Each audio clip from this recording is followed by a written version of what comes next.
Welcome back on Kansas Sports Chatter. It's time now for our quality time interview, a segment where we get to spend a little bit more time with our next guest. And today's quality time interview goes over to the upcoming season's head coaches for the Shrine Bowl. That'll be take place in 2026 in Emporia.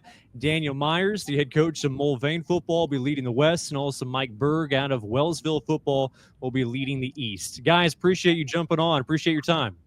Thanks for having us. Yes, thank you. Well, first of all, I mean, when the selections came out and you guys were notified that you're going to be the next head coach for either the East or the West, what was your initial reaction? We'll start with Coach Myears. So my experience this past Shrine Bowl was unbelievable. I mean, the coaches, the organization, the players, and so I told my wife on the way home from Dodge City, I said, if I ever have the opportunity to do this again, I will definitely be saying yes. And then, when the conversation started happening about, becoming the next head coach, I was like, well, I'm going to be a man of my word, and I'm going to say yes. And just this past season was the first time I had been a part of the Shrine Bowl, and just everything was right about it. And so I'm extremely humbled and honored to have this opportunity to do this. Coach Berg, what was your reaction? I second Coach Myears. I was very honored, very humbled. It was actually my first time, being an assistant on the Shrine Bowl staff. And the bar on the east side is raised high by Coach Michael. He did a great job as being the head coach and just made the whole week fun. It was entertaining, being around some of the best coaches and best players in the state. And then it was also very humbling being around the children of the Shriners and just knowing, the Shriners' mission and how important it is and why we're playing the game. I'm excited to be a part of it again. Obviously, both of you got big priorities as far as focusing on your respective seasons for your teams this fall. But what is being the head coach of the Shrine Bowl for next summer? What responsibilities does that add to your schedule, Coach Myears? Well, I think some of that remains to be seen. I talked to Coach Dingle and, just say, told him I was going to lean on him a little bit as we go through this process. What he's kind of told me is that, during our season, there's really not a ton that'll be on our plates that allow us to kind of focus on our teams. But once that happens, as we get into, the selection process, I mean, that'll probably be the next big thing. And as we mentioned earlier, just kind of keeping our eyes a little more peeled as we go through the fall than what I normally might have on the state. That'll probably be on my mind a little bit more than it typically is. So. Coach Berg, how do you attack it as far as those months leading up to the Shrine Bowl? Like Coach Myears said, first and foremost, we are going to emphasize, our season this fall, get our team ready to play this fall. I am very fortunate to have a great assistant coaching staff. And the week that I was gone this summer, they didn't miss a beat. They kept our guys in the weight room, kept practicing. And so I feel real confident that, the next summer when I miss a week, that they're going to be in good hands again. But the months before, I know we have to assemble a staff. We have to meet with our staff, decide who's going to be the offensive and defensive coordinators, and pick a team. And I know a lot of the best players in the state will be moving forward to their colleges and won't be able to play. So we've got to find, replacements. And I know that takes a lot of time too.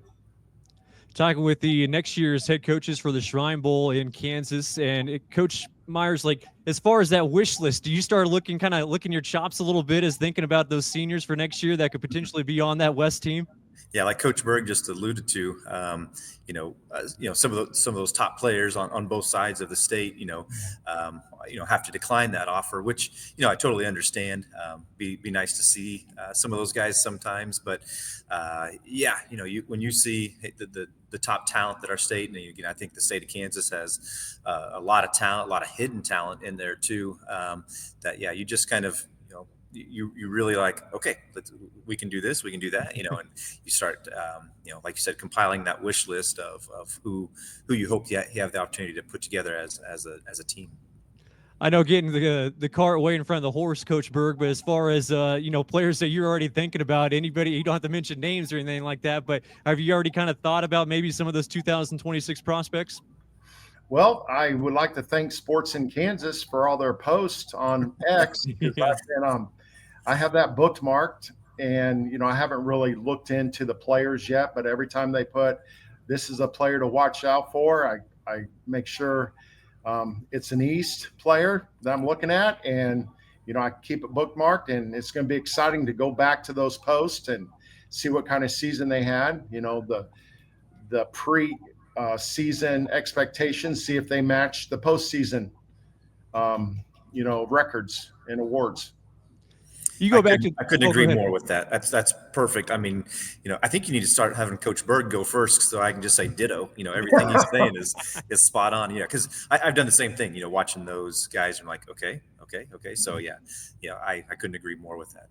It's exciting. It's exciting. So. All right, we'll start with Coach Berg on this question then. So you go back to even that Shrine Bowl in Dodge City. What is that week like once you get those guys together, even starting the practices before you arrive to the site? I know it'll be in Emporia next year, but what's that week like when you have some of the best prospects in the state and getting them to get all on one page in 1 week?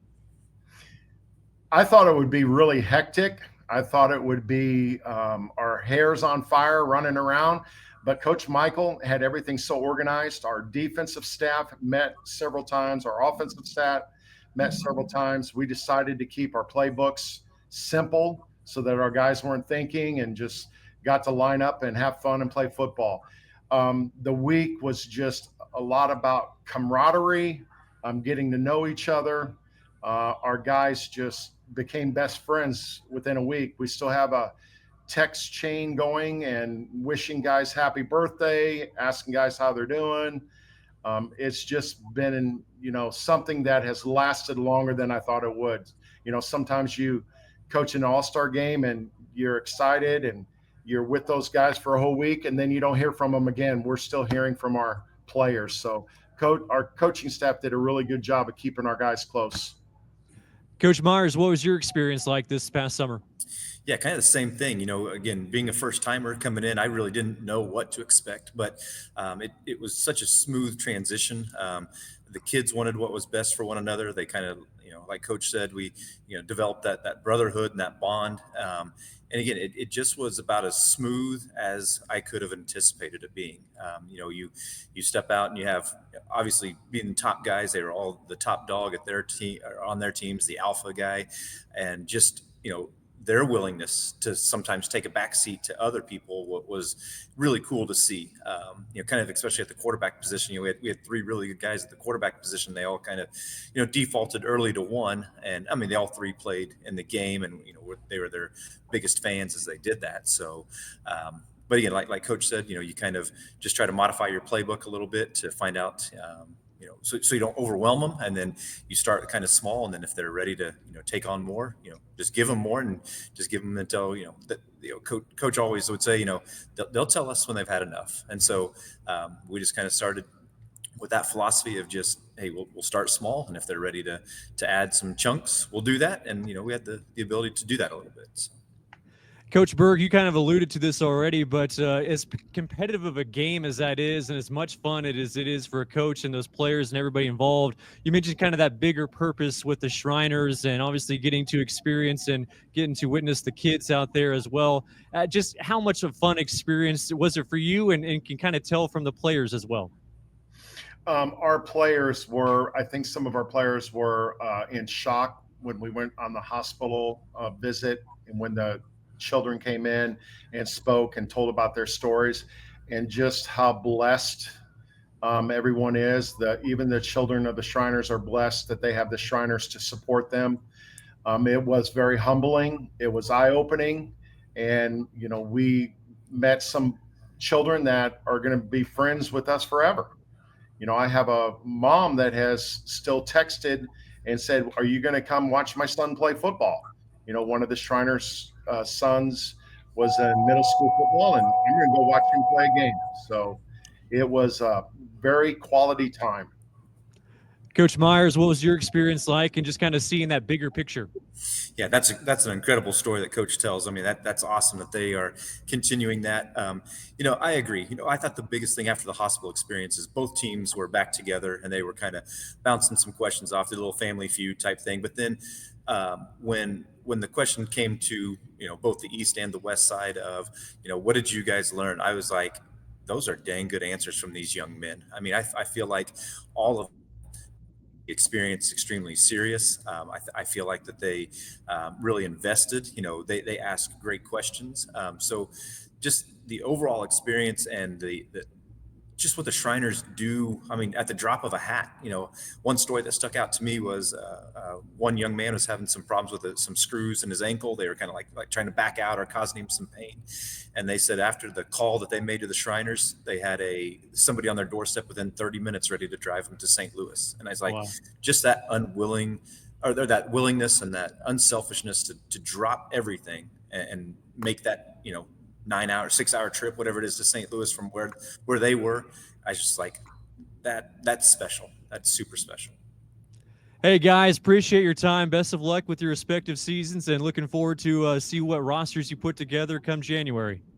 All right, awesome. Thank you for having us on. Thank you for putting this together. Yes, thank you so much for having us. It was great. Coach, nice to meet you. Nice to meet you, Coach. That is Mike Berg with Wellsville, and also Daniel Myears with Mulvane Football, the two Shrine Bowl coaches for next year in Emporia in 2026. We'll take a break, come back with more Kansas Sports Chatter right after this.